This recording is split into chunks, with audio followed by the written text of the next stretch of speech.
तमिलनाडु के तूतुकुड़ी में लगातार बारिश से नमक की कीमतें बढ़ने लगी हैं। जिले के सॉल्ट पैन यानी नमक बनाने वाली जगहों पर पानी भरने से इसका प्रोडक्शन रुक गया है।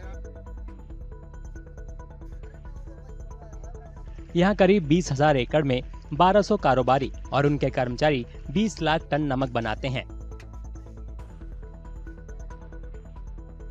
தூத்துக்குடி மாவட்டத்தில் உப்பு தொழில் தான் அதிகமான தொழில். இப்போ வந்து கோடை கால வெயில் அடிக்கும் போது இப்ப விடாத மழை பெய்ஞ்சிட்டு இருக்கு. கடந்த 15-13 நாளா விடாத மழை பெய்ஞ்சிட்டு இருக்கு. உப்பு தொழிலாளர் கிட்டத்தட்ட ஒரு 40,000 பேர் இருக்கிறாங்க.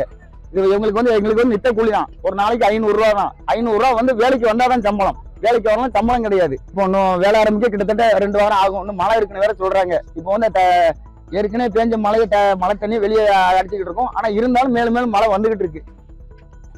வேலை ஆரம்பிக்க கிட்டத்தட்ட 2 வாரம் ஆகும்। तमिलनाडु के कुछ हिस्सों में मंगलवार को भी भारी बारिश हुई। चेन्नई के मौसम विभाग ने 22 से 24 मई के आसपास मौसम में बदलाव की संभावना जताई है। मौसम विभाग के मुताबिक अगले 4 दिन तमिलनाडु और पुडुचेरी में कई जगहों पर हल्की से मध्यम बारिश होने और कुछ जगहों पर भारी बारिश का अनुमान लगाया है।